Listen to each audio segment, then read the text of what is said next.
Hello and welcome back to King's Quest 6.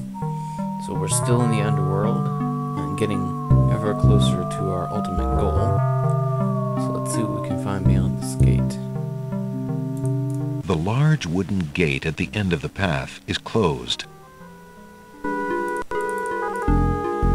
Alexander reaches out to open the gate. Suddenly, the wood trembles beneath his fingertips.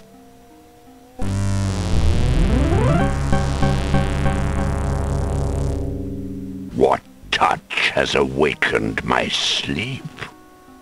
I smell the blood of a mortal. Reach out thine hand again, fleshy human, that I might devour it. It has been centuries since I last ate. You must have some powerful hunger then. Despite his fear, Alexander summons his bravest voice to command the living gate. I would pass, gate. I have business with your master. My master and thine, human. I would be pleased to introduce thee. Only step forward and thou shalt meet him shortly. No, thank you. I come to meet the Lord of the Dead with my flesh still intact. And why should I let you pass, human, when I would much rather eat you? I have been told that there is a way for humans to enter Death's realm. There must be something I can do. Some task that will allow me to pass through your doors, gate. I seem to recall something. A trick. Perhaps, a test. Yes. Should a human try to pass, a riddle is Gate's wont to ask. A riddle it is, then. And if thou wouldst fail to answer Gate, his thirsty jaws will be thy fate. Agreed. Listen as though it meant thy life then, human, for it surely does.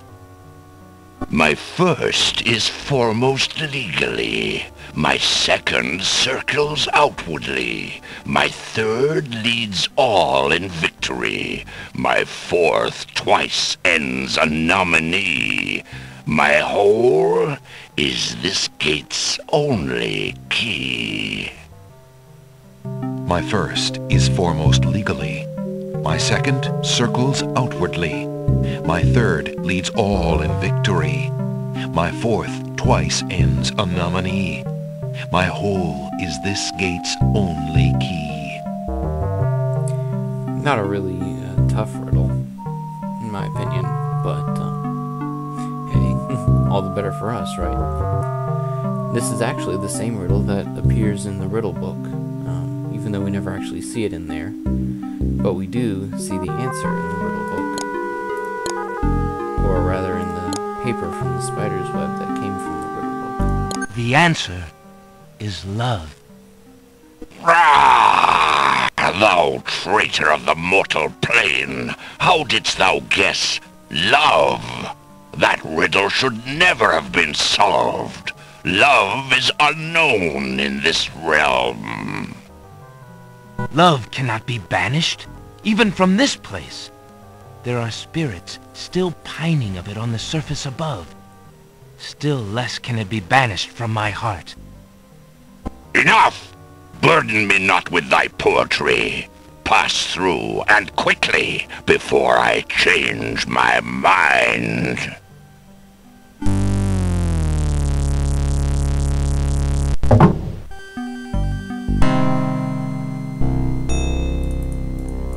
In the center of the great cavern, the Lord of the Dead reigns over the hosts of the dead. He waves spirits into the sea of souls in an endless stream. What things the spirits tell him are best unheard by mortal ears. The Lord of the Dead's throne is surrounded by the sea of souls. The living sea swirls with the spirits of those who once walked the mortal realm. What awaits them, Alexander cannot know. The servants of the Lord of the Dead stand silently at the head of the path to his throne.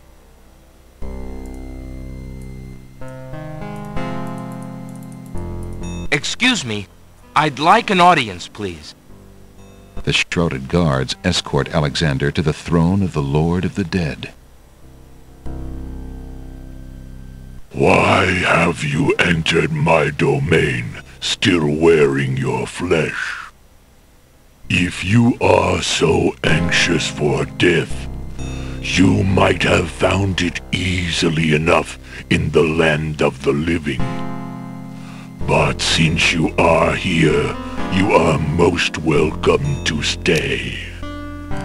Kiss my hand, and you will be one with the spirits. There will be no pain. I seek a boon, my lord. Why should death grant you anything, mortal? The Lord of the Dead is a huge, grotesque figure. He and his throne are one, grown together over the centuries till he can no longer move. Chains further bind him, pinning him to his endless, weighty task. If he was once human, as the Druids claimed, Alexander can see no sign of it in his merciless, fathomless eyes. With trembling knees, Alexander stands before the Lord of the Dead. Beyond death and his throne, Alexander can sense the multitude of spirits in the Sea of Souls. I did not come here to die, but to demand my right of challenge. I respectfully challenge thee, death, by throwing down this gauntlet. Man may pass the portal and seek its master, death. Man may pass where death has trod, and challenge like Scheherazade, he who reigns beneath the sod, to spare a mortal's breath. He has the gauntlet!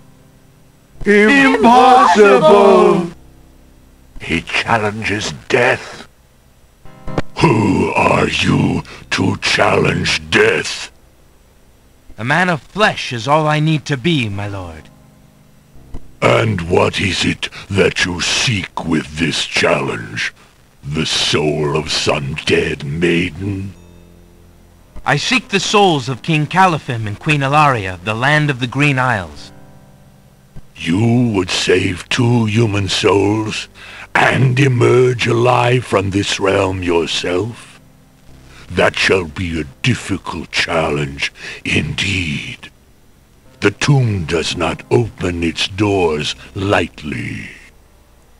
Either all 3 of us leave, or none go. Very well.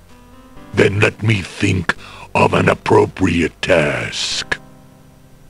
Ah, yes, I have it now.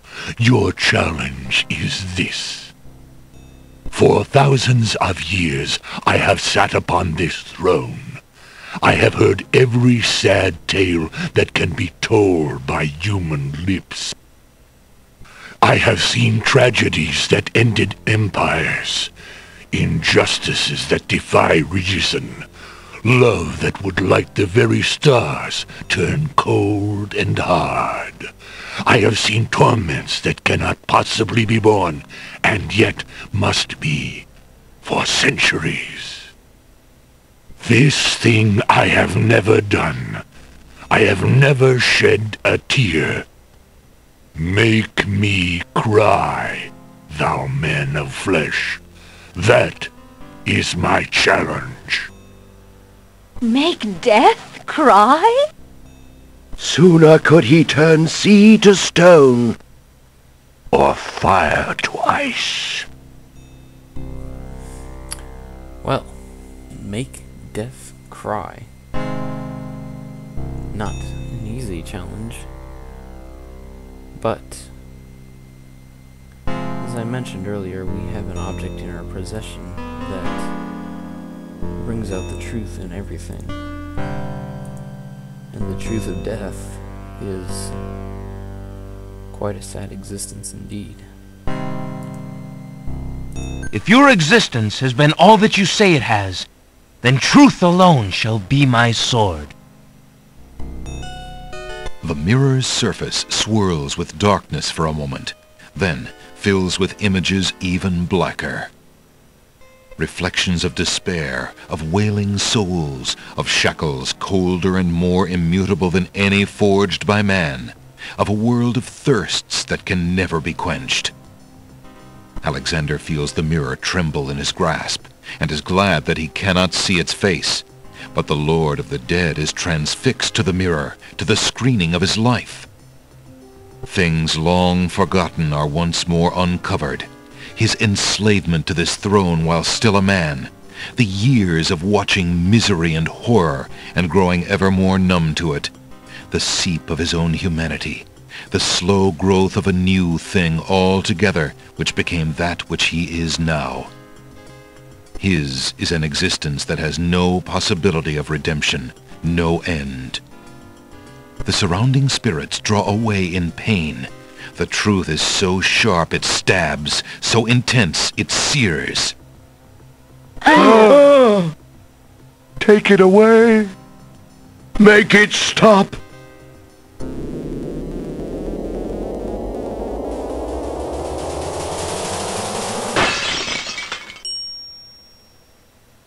The mirror of truth cracks from the strain, and death sheds a single gray tear.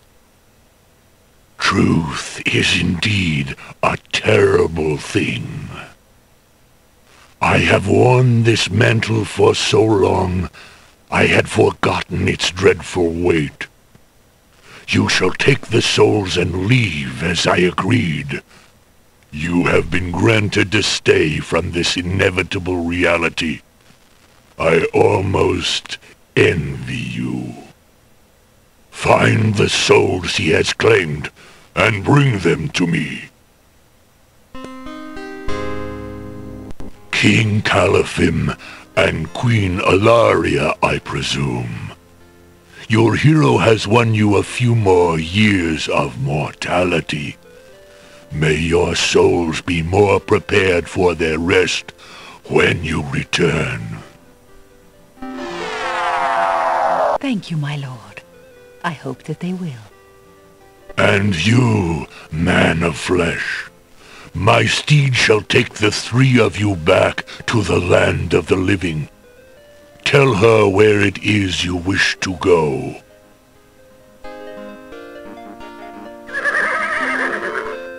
Until we meet again, then, I assure you, we will meet again. No offense, my lord, but I hope that will be many long years from now. It is never as long as you might wish, mortal. Now, begone. Yes, my lord.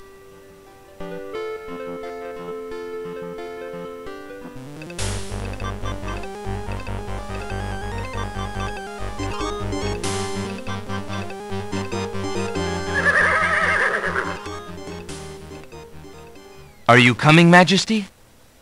Alhazred's treachery must be handled carefully, Alexander. Alaria and I must go gather our allies and form a plan. Watch over Casima. Make sure she comes to no harm. We will return as soon as we can to take back all that has been stolen from us. I will keep her safe until your return. Thank you, son. Your love for our daughter must be deep indeed for you to have undertaken death itself for our sakes. Indeed. May we succeed in what awaits us, and live long together as a family.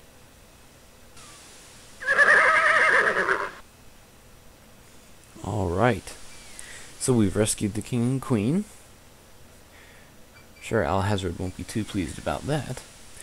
But we still have to find a way into the castle. Fortunately, we picked up the ingredients for the make paint spell, or the magic paint spell rather, while we were in the land of the dead. We have the swamp ooze and the Styx water in the cup, so we just have to stir it with a horse feather. And then we can put it anywhere we want and paint us pretty much whatever we want. Since we picked up this feather quite a long time ago, go ahead and Alexander dips the large black feather into the teacup and stirs the contents gently.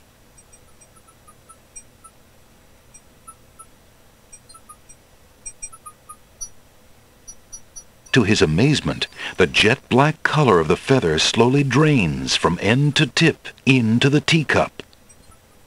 The teacup mixture blackens and thickens to a paint-like consistency. Alexander carefully puts it away, discarding the drained feather. Alright, but before we go into the castle, first, we need to obtain one more thing, and that is a lamp that looks exactly like the genie's lamp. So we're going to take our old lamp and see if we can trade it in for something. There's no reason to use that there. Excuse me, peddler, but I have an old lamp that might interest you. Ah, an old lamp. And what a nice traditional design, too. Take your pick of my new lamps. Well, look at that. There just happens to be one that looks exactly like the genie's lamp. One of the lamps is made of blue-colored glass and has a tall, thin neck and a cork-like cap. One of the lamp seller's lamps has an open oriental style and is made of decorated papered fabric. One of the lamp seller's lamps looks quite similar to Alexander's hunter's lamp, but is shiny and new. Its spout is only decorative, unlike Alexander's lamp, and is plugged with brass. One of the lamp seller's lamps is long and narrow. It's open at either end like a lantern, and is made of flowered blue paper. One of the lamp seller's lamps is a small green metal lamp. The handles on either side of the lamp remind Alexander of a sugar bowl. One of the lamp seller's lamps is squat and red with a corked top. And the one that looks exactly like the genie's lamp, of course, would be this one. Ah, a fine choice, my son. Here is your new lamp. Good day, and I thank you, sir. Good day.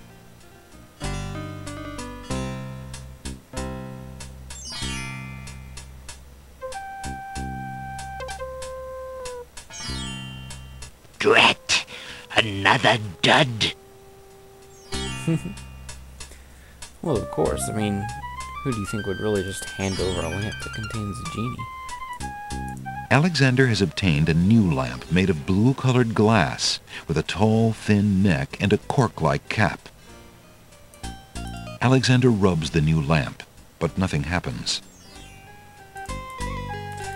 Alright, now, let's see if we can find our way into this castle.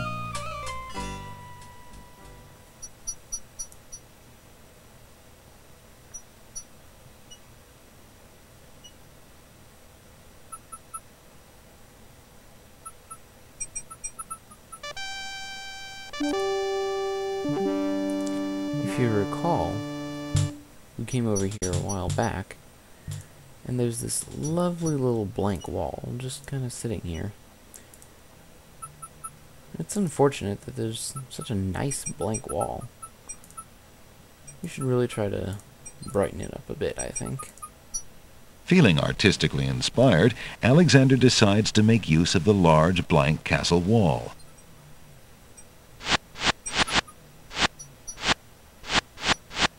Ah, a doorway. Just what Alexander was thinking this wall needed. Ah. Looks quite nice, I think. With trepidation, Alexander gathers his strength for the enchantment of the painted door. Magic paint, black as ink. Bring to life what I think. Make it real what I draw, according... The spell worked. The door has magically solidified.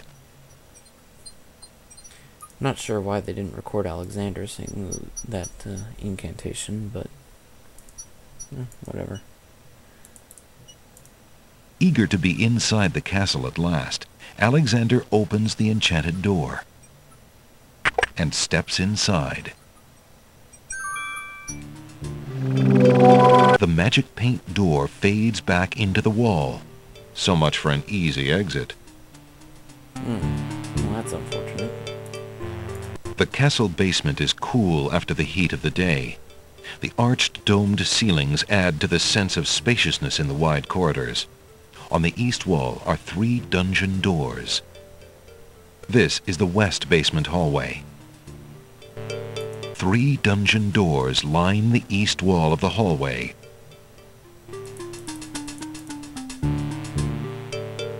Alexander opens the dungeon door and slips inside.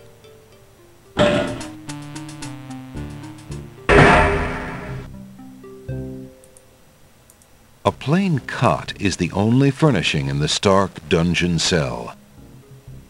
Alexander is standing in a dim, damp dungeon cell. The walls and floor are made of gray granite stones. A cot in the corner is the only furniture. A gargoyle peers down maliciously from over the dungeon door. A single burning torch dimly lights the dungeon. Alexander is standing in a dim, damp... Nothing in there. What about in here? Alexander opens the dungeon door and slips inside.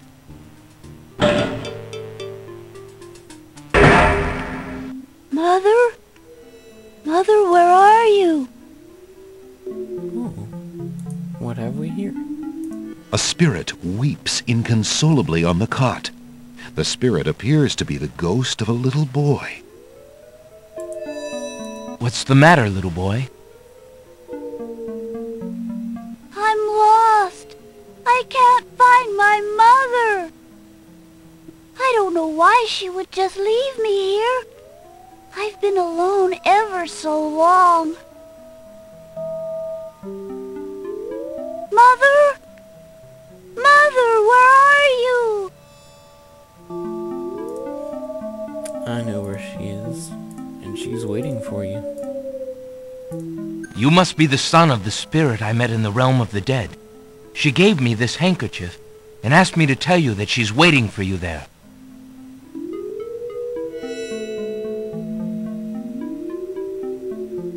It's Mama's. It even smells like her. I can feel her now. I know where to go. Wait. Before you go, is there anything you can tell me about the castle? I like to play in secret places. In the basement behind the Man of Steel is a door. Nobody except me knows it's there anymore.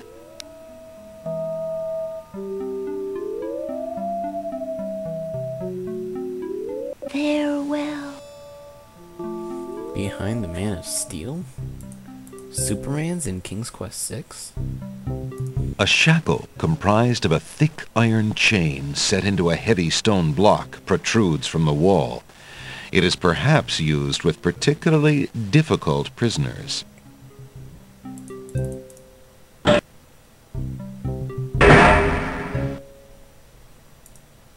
Alexander opens the dungeon door and slips inside.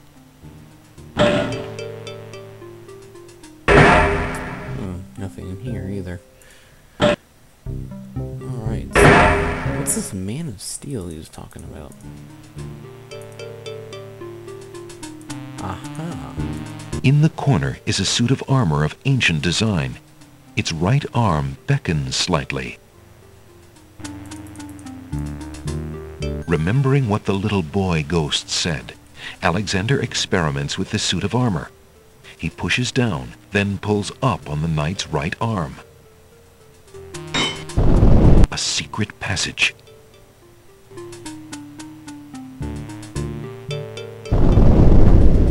Alexander hears the sound of voices coming from nearby. Alexander peers through the chink in the wall. Captain, I've been hearing rumors from the guards who've been watching the princess. They say lately she's been pounding on her door and begging to be let out. Ain't none of my business, sir, but news like that is upsetting the other dogs. Ain't no guard in the castle who would willingly keep the princess anywhere she don't want to be. Hazred claims that a foreign intruder is here to assassinate her. That's why she's got to be kept under lock and key, right up until the wedding. Call me an old dog that can't learn new tricks, but I say the princess should be the one given the orders. Alhazred has been in charge for months, what with the king's death and Casima's mourning. Tonight, the wedding will seal it, and there's nothing we can do about it. Like him or not, he's our liege. Need I remind you of your oath to the crown? Aye, we've an oath. For the sake of the princess, we'll not be forgetting it. He'd just better treat her well. Speaking of the Wazir, what do you reckon he's keeping in that magical room of his? It's not a magic room. It's just the door he's enchanted somehow. I say he's still got the royal treasury in there, along with whatever else he's so eager to protect. Not even the court treasurer is allowed in there anymore. I heard him in the hall the other day. He was speaking of that door. Black magic is what I say. I heard him say, Ali, but then Bey came up and started yapping at me. Enough! It is not our place to question the practices of our liege, no matter how strange. The wedding will be starting soon. Report to the throne room when you hear the music start. Ali, speaking to a door in the hall.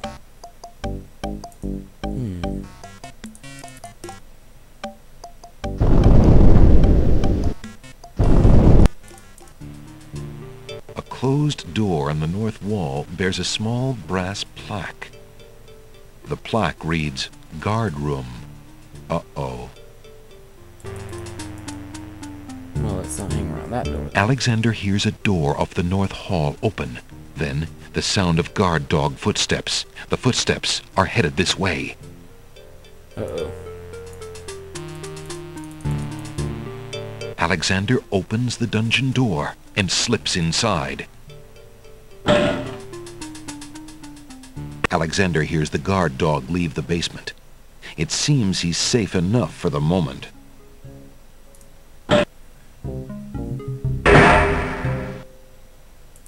There's a strange door on the west wall. There doesn't appear to be any handle or keyhole on the door. That must be the door they were talking about. Alexander doesn't see any way of opening that door manually. Since the door on the west wall has no visible knob or handle, Alexander decides to try to open it with his voice. He composes his words carefully.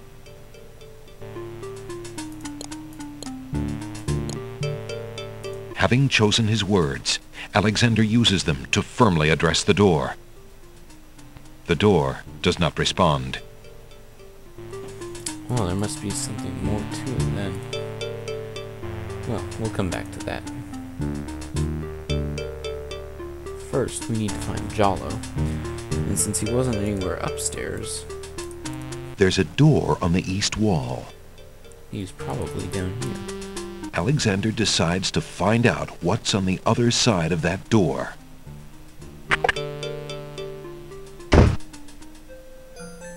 And there he is. Prince Alexander, I can't believe it! How did you get into the castle? Well, actually, it's a little hard to explain.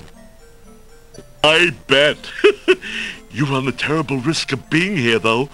The castle is crawling with guard dogs, especially today. The Wazir will have your hide if he finds you. I know that, Jalo. But Casima is being married today. What greater risk is there than that? Of course you're right. Young love.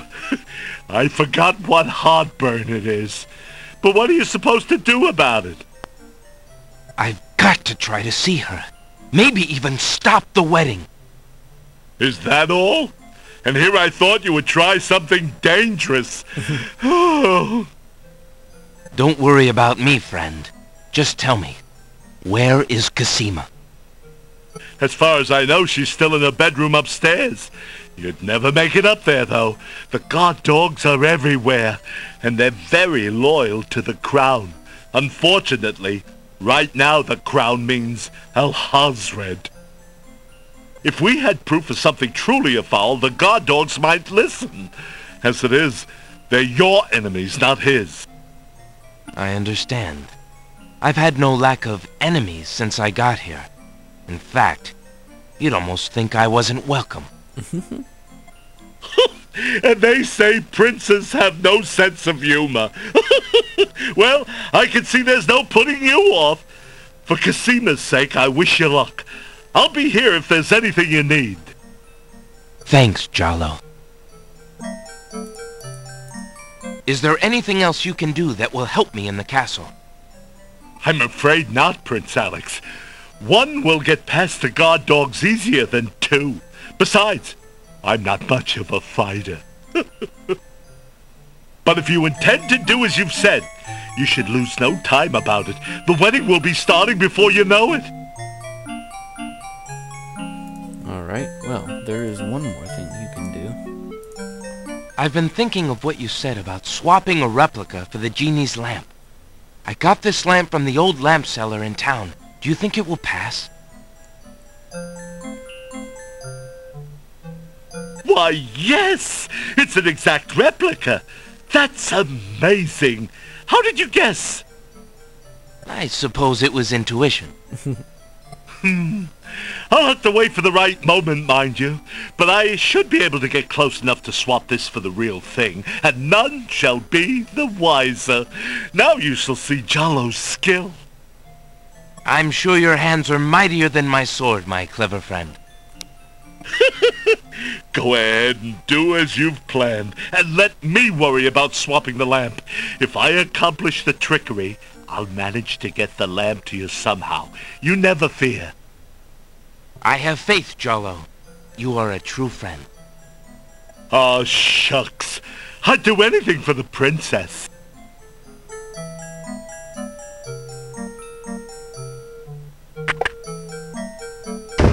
Alright, so we need to get that genie off our backs soon enough.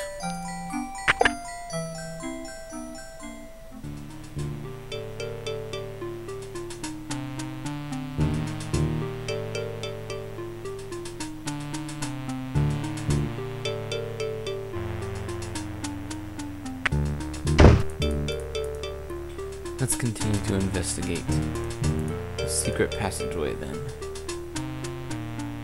Alexander opens the secret passage.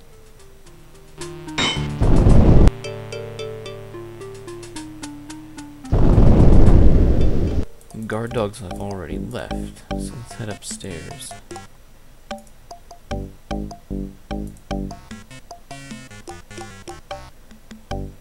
Phew, that was a climb. Alexander hears the faint sound of a woman crying nearby. Oh? Alexander peers through the chinks in the wall, trying to locate the source of the crying sounds.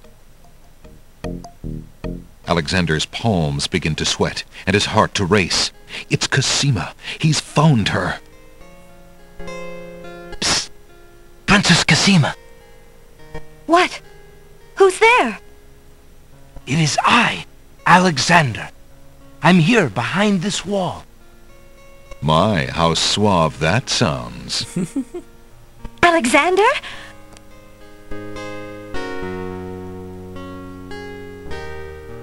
It really is you! Oh, I knew you were close by, but how did you get inside the castle walls? It's a long story and not important now. You did get my ring. Oh, yes. It has brought me such comfort, Alexander, to know you were close by and had not forgotten. But you shouldn't be here. You're only endangering yourself. I don't care about the danger. I would brave anything to learn. What is it? Al-Hazred. Do you want to wed him, Casima? Oh, please believe me when I say that I never agreed to marry that man. Even when my father trusted Abdul absolutely, I never liked him. But with mother and father gone, I'm afraid there's no stopping him. If you do not wish to marry him, Casima, you shall not, I promise you. Only come with me now, and we shall escape. How? I cannot fit through this wall. Besides, do you think I could leave my kingdom, my people, in Abdul's hands? But Abdul would tear the castle apart if I were to disappear from my room. You shall have to do what you can to delay his plans from your end. I can't just leave you here. Alexander, do not despair for me. I have been safe in this room for nearly 6 months now. Abdul can be in no hurry, whatever he plans. After all, I'm to be his bride, am I not? I have been planning too, you see. I believe I can escape. If I can only get a chance to lay my hands on a weapon, there might be an opportunity in the hustle of the wedding. But I... Shh, just a moment more, then you must go. Let us not waste time with words. Please, let me just look at you, dear Alexander. Alexander looks with longing at the fair Casima. She's even more beautiful than he remembered.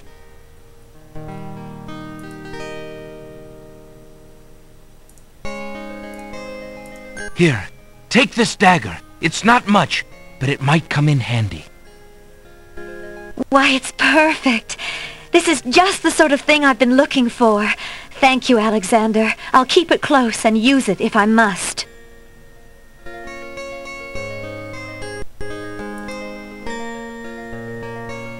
Alexander looks with longing at the fair Casima. She's even more beautiful than he remembered. Oh no! Someone's coming! The lock on Casima's door rattles abruptly. Alexander, hurry! Step away before they see you! Alexander hears scuffling and a woman's brief cry from the other side of the wall. Then, silence. Alexander looks through the chinks in the wall, anxious to see what the commotion was about. Casima is gone.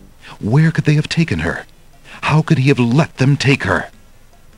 A fine rescuer I'm turning out to be. Well, there wasn't much we could do about it at the moment. But for now, we've run out of time. So, I'm going to end this Let's Play here. And when we come back, we'll see what we can do about this wedding that's about to happen. Thanks for watching.